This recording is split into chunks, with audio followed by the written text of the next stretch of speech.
Okay, तो चलिए आप लोगों को एक बार मैं फिर से बता देता हूँ पल्मोनरी रेस्पिरेशन।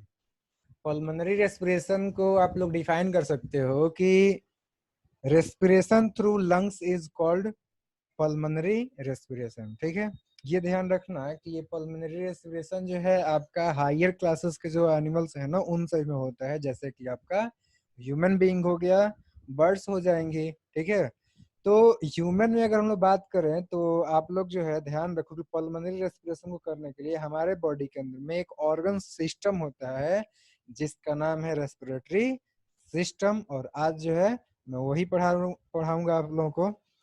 तो जानते हैं कि रेस्पिरेटरी सिस्टम क्या है। तो रेस्पिरेटरी सिस्टम को आप लोग बता सकते हैं कि respiratory system is the organ system which consist of nose, pharynx, trachea, bronchus, bronchioles, alveoli, lungs, and which completes the process of respiration। ठीक है, तो इसका दो चीजें आप लोग को ध्यान रखना, एक तो फंक्शन की वो क्या करता है, दूसरा कि वो किन किन से चीज से मिल के बना होता है, और आपका डेफिनेशन कंप्लीट हो जाएगा। ठीक है, और आज का क्लास तो इसी पर बेस्ड है।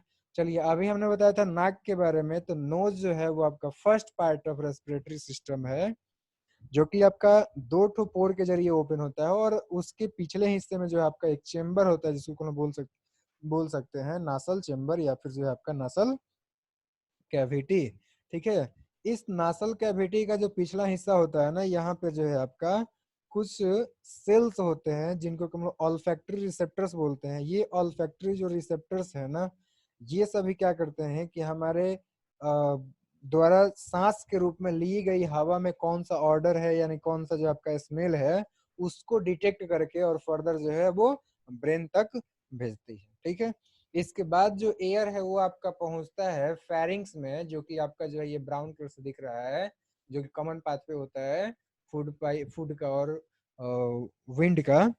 तो यहाँ से होते हुए वो जो है आपका नीचे की तरफ में यानी पीछे की तरफ में बढ़ता है, और फिर एक उसको जो है ओपनिंग मिलता है जिसको हम बोलते हैं ग्लॉटिस, और उससे होते हुए जो आपका ट्रैकिया में जाता है। लेकिन साथ ही जो है यहाँ पर उसका मीटिंग एक और भी आपका जो है स्ट्रक्चर्स होता है, उसका नाम है आपका जो है वॉइस बॉक्स।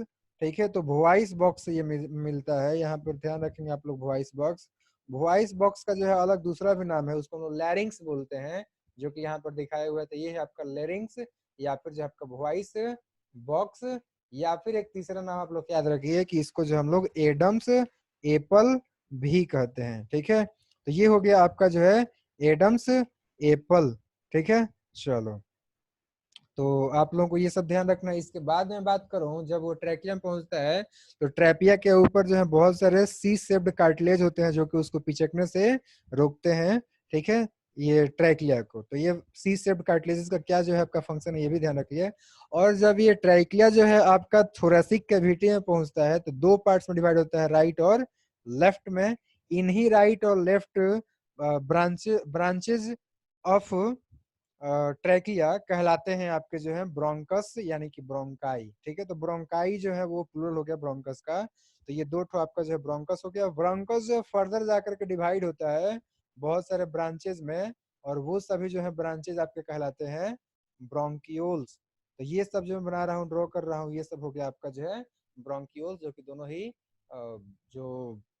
दोनों ही जो ये लंग्स हैं, ठीक है, लेफ्ट और राइट, उन दोनों में जाकर के जो है ये आपका बढ़ जाते हैं पतले पतले। और लास्ट में क्या होता है कि ये जो ब्रोंक्यूल्स होता है ना, वो एक पाउच लाइक स्ट्रक्चर में जाकर के इंड होता है, जो कि आप लोग ग्रेप के जैसा यहाँ पर देख सकते हो कि अंगूर के जैसा एक गुच्छा यहाँ पे दिख रहा है, जिसमें कि बहुत सारे जो है एल्वुलाई पाउच के जैसे स्ट्रक्चर यहाँ पर गोल गोल से दिख रहे हैं। तो यही है आपके एल्वुलाई, सिंगुलर में उसको जो है एल्वुलस बोलते हैं। ठीक है, तो ब्रोंक्यूल जो है एल्वुलर डक्ट में, और फाइनली जो है आपका एल्वुलाई में खुलता है। और एल्वुलाई के ऊपर क्या होता है कि बहुत सारा पल्मोनरी वेन का पतला पतला जो आपका स्ट्रक्चर, जिसको हम लोग ब्लड वेसल्स यानी कि जो आपका ब्लड कैपिलरीज बोलते हैं, वो ब्लड कैपिलरीज के चारों तरफ यहाँ पर आपका जो है कवर रखते हैं। और क्या होता है कि वो जो है हार्ट से जो है ब्लड को लेके आई होती है। ठीक है, और जो ब्लड को लेके आई होती है उसमें जो है आपका ऑक्सीजन होता है बहुत ही कम। ठीक है, और जो आपका सांस के जरिए लिया गया है लंग्स के अंदर में, यानी कि जो एल्वुलाई के अंदर में है हवा, उसमें जो है आपका ज्यादा मात्रा में ऑक्सीजन होता है। कितना होता है तो ध्यान रखिए, 21% होता है ऑक्सीजन। जबकि जो आपका ब्लड से आया हुआ है, हार्ट से आया हुआ है ना, उसमें आपका कितना है तो उसमें मात्रा आपका जो 16% है। इस तरीके से कॉन्सेंट्रेशन ज्यादा है। आपका जो बाहर से हवा आया है तो उसमें से क्या होगा कि हवा जो है निकल करके और ब्लड में चला जाएगा, ठीक है। और उसमें जो हीमोग्लोबिन होता है वो क्या करता है, उसको कंबाइन कर लेता है हीमोग्लोबिन, और ऑक्सी हीमोग्लोबिन बनाता है, एक टेम्पररी जो है आपका कंपाउंड बनाता है, और उसके जरिए जो आपका लेकर के वो वापस चला जाता है हार्ट में, ठीक है। तो ये चीजें होती हैं। और इसके साथ साथ एक और भी काम होता है कि जो आपका ब्लड आया है ना, इसमें CO2 आया होता है। अब ध्यान दो कि CO2 कितना आया होता है, तो CO2 जो है ना वो आपका, एक मिनट, CO2 का जब हम बात करेंगे तो ध्यान रखिए कि CO2 जो है वो आपका यहाँ पे हो गया CO2, ठीक है। तो CO2 जो ब्लड में आया हुआ है वो होता है आपका जो है लगभग लगभग 4%, या कह सकते हो 4.4%, ठीक है। और जो आपका बाहर से CO2 जो है अंदर एल्वुलस के अंदर में आया हुआ है वो आपका जो है कम होता है। जितना इन्वायरमेंट में होता है उतना ही जो है आपका एल्वुलस में पहुंचता है, यानी कि 0.03 से 4%, ठीक है। अभी जो है बढ़ा हुआ है।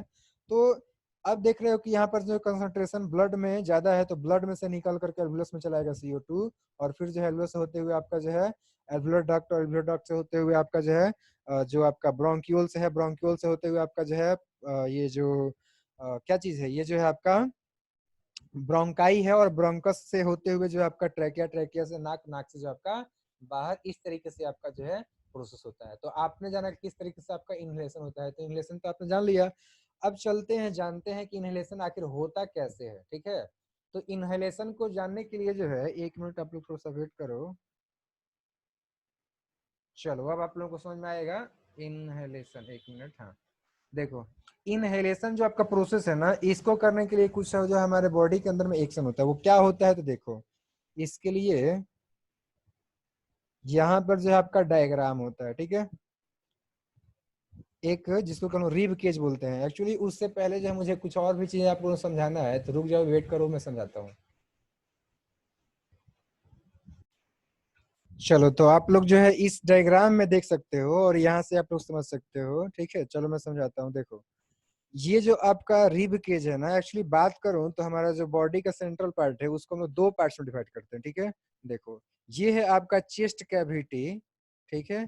या फिर इसको हम बोल सकते हैं हम लोग क्या चीज, तो इसको हम लोग बोल सकते हैं थोरैसिक कैविटी, ठीक है। तो ये हो गया आपका जो है थोरैसिक कैविटी। और दूसरा जो नीचे का पार्ट है ना, इसको हम बोलते हैं एब्डोमिनल कैविटी, यानी कि पेट वाला भाग, बेली वाला पार्ट। तो ये हो गया आपका एब्डोमिनल कैविटी, ठीक है। अब क्या होता है कि जो चेस्ट कैविटी है, ठीक है, अब इसमें जो है आपका होता है रिब केज। और रिब केज में जो है दोनों साइड में आपके जो है, आप लोग तो जानते ही हो कि 12 ठो जो है आपका रिब्स होते हैं। अभी क्या होता है कि सबसे पहले, अच्छा एक चीज और है कि जो दो पार्ट में बताया था ना, उन दोनों पार्ट्स को जो है आपका दो पार्ट्स में डिवाइड करने का जो काम है वो कौन करता है, तो वो आपका जो एक मस्कुलर स्ट्रक्चर करता है जिसका नाम है आपका डायफ्राम। तो ये हो गया आपका डायफ्राम। अब क्या होता है कि जैसे आप लोग जो है सांस लो, गहरा सांस लो, और देखो क्या होता है। जब आप सांस ले रहे हो गहरा, तो क्या हो रहा है, आपका जो है वो चेस्ट आगे की तरफ में आपका जो है मूव कर रहा है, और थोड़ा सा ऊपर की तरफ में मूव कर रहा है। ये दोनों चीजें आप लोग जो है गहरा सांस लेकर के देखिए। और साथ ही साथ जो है आपका पेट भी फूलेगा। तो पेट फूलने का कारण क्या हुआ, पेट कब फूलेगा, ध्यान दो। ये अगर जो डायफ्राम है वो नीचे की तरफ में आएगा, तो क्या होगा, आपके जो पेट का जो जगह है वो मतलब कि कम होगा, ठीक है। और जब पेट जो है आपका जगह कम होगा, यानी कि इसका जो वॉल्यूम घटेगा, तो वॉल्यूम घटेगा तो क्या होगा, आपका जो पेट का वॉल है, दीवार है, स्किन है, उस पर जो है आपका प्रेशर पड़ेगा, और इस तरीके से वो आगे की तरफ में आपका जो है मूव करेगा, यानी कि पेट फूलेगा, ठीक है। तो इस तरीके से अब क्या हो रहा है, तो एक तो हो गया डायफ्राम का जो है नीचे की तरफ में धंसना, जो कि नॉर्मली आपका गुम्बद के जैसा, जैसे कि आपका जो है मस्जिद पे होता है ना ऊपर की तरफ में, वैसा ही आपका होता है गुम्बद के जैसा स्ट्रक्चर डायफ्राम का। तो जब ये चपटा होता है, फ्लैटन होता है ना, तो ये कारण हो गया जिसकी वजह से कि हम लोग इनहेलेशन कर पाते हैं, यानी सांस को ले पाते हैं। तो एक तो यहाँ पे देख लिया कि डायफ्राम का जो है कंट्रैक्ट होना और फ्लैट होना, चपटा होना। दूसरा एक और उसमें मदद करता है, हेल्प करता है, वो है आपका इंटरकोस्टल मसल। तो मैं बता रहा था कि एक जो है आपका ये हो गया रिब, दूसरा रिब, तीसरा रिब, चौथा रिब, ऐसे ही जो आपके 12 रिब्स हो जाएंगे। तो इनके बीच में जो है आपके कुछ मसल्स होते हैं, जो कि एक इंटीरियर पार्ट में होते हैं, एक एक्सटीरियर पार्ट में होता है। अब क्या होता है, अभी मैंने बताया आप लोगों को कि आपका जो थोरेसिक कैविटी वो आगे तरफ में मूव करता है, यानी कि जो आपका जो रिब केज है वो आगे तरफ में मूव करता है और ऊपर तरफ में मूव करता है, आउटवर्ड एंड अपवर्ड।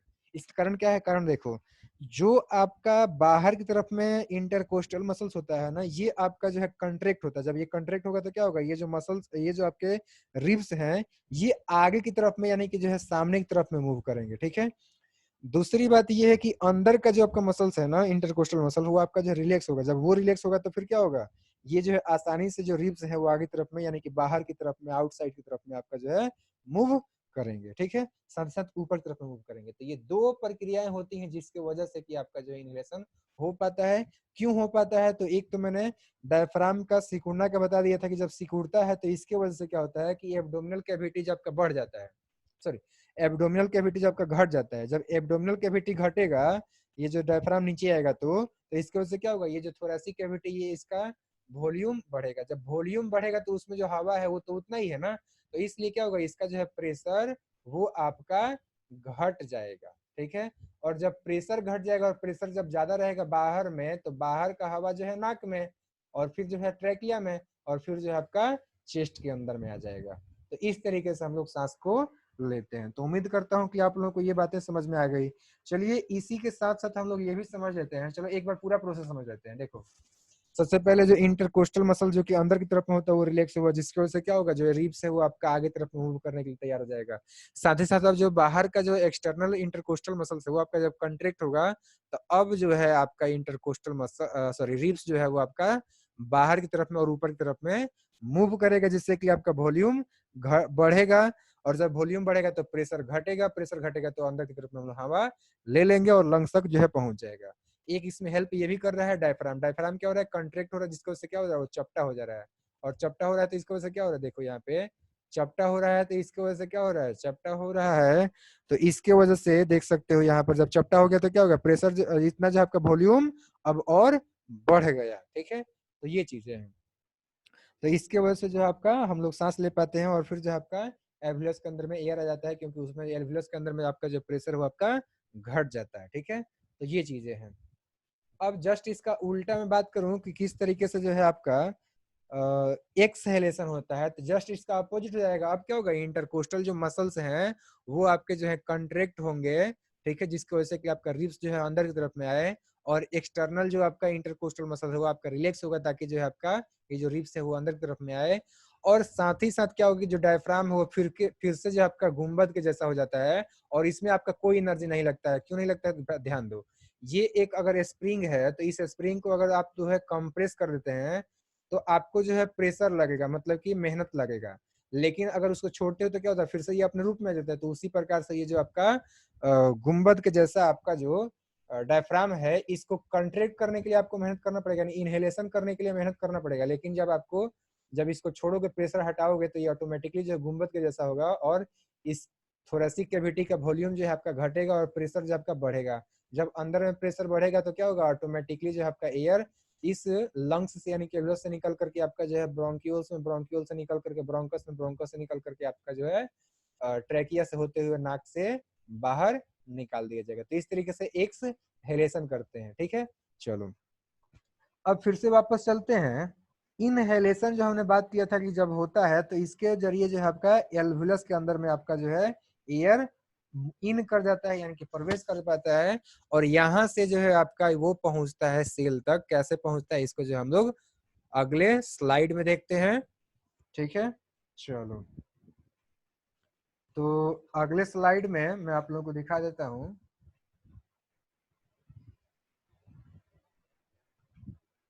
चलो, तो उम्मीद है कि आप लोगों को दिख रहा है। अब देखो, मैं बता रहा था कि यहाँ पर जो है एल्वुलस के अंदर में आ गया है, ये है आपका एल्वुलस। तो एल्वुलस से जो है आपका इसके ऊपर, अभी मैंने पहले बताया था कि इस पर जो बहुत सारे ब्लड कैपिलरीज लगी रहती हैं, वो ब्लड कैपिलरीज किस तरीके से गैसों का ट्रांसफर करती है, मतलब कि एक्सचेंज करती हैं, ये तो आपने देख लिया हुआ है। अब यहाँ से पहुंचता है आपका जो है एक रीजन में, जहाँ मतलब जिसको कि हम लोग बोलते हैं हार्ट, जो कि आपका जो है थोरेसिक कैविटी के सेंट्रल पार्ट में होता है, लेकिन थोड़ा सा जो है वो आपका लेफ्ट साइड में धंसा होता है, टिल्टेड होता है। तो ये आप लोग ध्यान रखेंगे।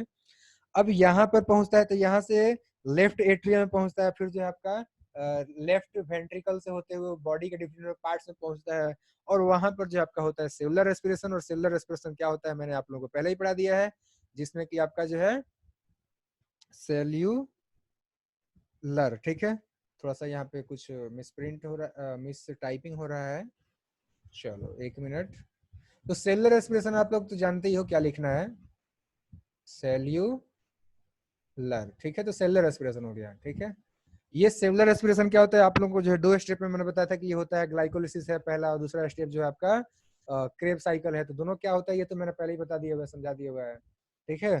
तो वो प्रोसेस वहां पे होता है, और फिर से अगेन जो है आपका लंग्स में एल्वियस से एल्वियस में आपका जो है एयर पहुंचता है, ठीक है, और उसको एक्सहेल करते हैं। अब बात करते हैं कि एक्सहेल्ड और आपका जो इनहेल्ड एयर है उसके कंपोजिशन के बारे में, कि उसमें जो आपका कौन सा गैस कितना होता है। तो चलो देखो, यहाँ पर मैं लेता हूं इनहेल्ड का, ठीक है। चलो, तो यहाँ पर हो गया आपका जो है इनहेल्ड एयर, ठीक है। चलो, वही अब हम लोग बात करते हैं दूसरा, यहाँ पर हम लोग एक्सहेल्ड एयर, ठीक है। तो ये हो गया आपका जो है एक्सहेल्ड एयर, ये हो गया आपका जो है एक्सहेल्ड एयर, ठीक है। अब देखो क्या होता है इन दोनों में, तो इन दोनों में क्या होता है आपका जो है, एक सेकेंड, चलो मैं लिख ही देता हूँ, थोड़ा सा दिक्कत हो रहा है। तो ये हो गया आपका जो है एक्स हेल्ड एयर, ठीक है। अब एक्सहेल्ड एयर और इनहेल्ड एयर में हम लोग क्या क्या लेते हैं, क्या छोड़ते हैं, ये देखो। सबसे पहले बात करते हैं लोग नाइट्रोजन का, N2 का, ठीक है। तो नाइट्रोजन जो है हम लोग लेते हैं 78%, और ये जो है आपका लंग्स तक तो पहुंचता है, लेकिन लंग्स के बाद जो है आपका बाहर, मतलब कि एल्वुलस से होते हुए जो है आपका ब्लड में नहीं जाता है। तो 78% हो गया, और यहीं से आपका रिटर्न करेगा। तो फिर हम जो एक्सहेल्ड करेंगे तो उसमें भी कितना परसेंट रहेगा नाइट्रोजन, 78% ही रहेगा। वही बात करते हैं हम लोग ऑक्सीजन का, तो ऑक्सीजन कितना परसेंट एटमोस्फियर में होता है, 21%। तो हम लोग सांस में कितना लेंगे, 21%। जबकि जब सांस को छोड़ते हैं तो कुछ हम लोग यूज कर लेते हैं 4 से 5%, और मात्र 16% ही बाहर हम लोग एक्सहेल करते हैं। CO2 का बात करें तो ध्यान रखिए कि CO2 जो हम लोग लेते हैं 0.03% या 4% कहीं कहीं पे देगा, 0.3% हम लेते हैं, और छोड़ते हैं तो ये जो आपका 4%, यानी कि 4.4% लगभग लगभग जो है आपका ये हो जाता है। तो ये चीजें आप लोगों को ध्यान रखना है। तो आज की क्लास में तो यही सब चीजें हैं, कुछ अगर छूट रहा है, हाँ चलो एक और टॉपिक छूट रहा था कि ये जो आपका लंग्स होता है ना, ये लोब्स में बटा होता है। कौन कौन सा लोब्स, तो आप लोग ध्यान रखिए कि जो आपका लेफ्ट लंग्स होता है ना, ये आपका जो है दो ठो लोब्स में बटा रहता है। एक हो गया आपका जो है, यहाँ पर आप लोग देख सकते हो, एक हो गया ये वाला लोब जो कि आपका जो है नीचे का लोब है, ठीक है। तो ये जो आपका लोब है ना, ये लेफ्ट लंग का नीचे वाला लोब हो गया। एक और इसमें जो आपका लोब होता है, और वो हो जाएगा आपका, जो कि मैं इस डायग्राम में दिखा दे रहा हूँ, देखो ये जो है आपका सुपीरियर लोब हो गया। चलो, तो ये दो ठो लोब आप लोग ध्यान रखेंगे लेफ्ट लंग्स का। वही अगर हम लोग बात करेंगे राइट लंग्स का, तो इसमें देखो यहाँ पर जो है एक लोब ये हो गया, इसमें 3 लोब होता है। और दूसरे लोब का अगर मैं बात करूं तो दूसरा लोब जो है आपका यहाँ पर देख सकते हो, तो यहाँ पर हो गया आपका जो है दूसरा लोब राइट लंग्स का। और तीसरा लोब का अगर मैं बात करूं तो तीसरा लोब आप लोग देख सकते हो, तीसरा लोब जो है आपका यहाँ पर हो गया, ठीक है। तो ये 3 तो जो है आपके लोब्स होते हैं, आपको ये ध्यान रखना है। किसमें, राइट वाला में। ध्यान ये रखो कि राइट वाला में आपका जो है 3 लोब होता है, ठीक है, और लेफ्ट वाला में जो आपका 2 लोब होता है, ये है आपका लेफ्ट। एक चीज और ध्यान रखो कि बायोलॉजी के अंदर में जो आपका मैथ में लेफ्ट होता है ना, वो इसमें राइट होता है। और जो बायोलॉजी में आपका जो है सॉरी मैथ में जो आपका राइट होता है ना, वो आपका जो है बायोलॉजी में लेफ्ट होता है। तो उल्टा चलना है बायोलॉजी के अंदर में। तो ये सब चीजें आप लोग को ध्यान रखना। इससे बाहर से क्वेश्चन मुझे नहीं उम्मीद है कि आएगा, ठीक है। ओल्फैक्टरी समझ ही गए हो, लैरिंग समझ ही गए, उसका अलग अलग नाम भी जान गए, एडम सेपल है, वोकल वोकल जो है आपका सॉरी वॉइस बॉक्स है, साउंड बॉक्स उसको बोल सकते हैं हम लोग। या फिर उस एक्चुअली उसमें क्या होता है ना कि उसमें जो आपके फ्लैप्स होते हैं, वोकल कोर्ड्स होते हैं, और वही जो आपके वाइब्रेट करते हैं, तो आपका जो है साउंड प्रोड्यूस होता है, ठीक है। तो ये सब आज की क्लास में इतना ही हम रखते हैं, और फिर जो है आगे हम लोग पढ़ेंगे सोमवार को। Thank you.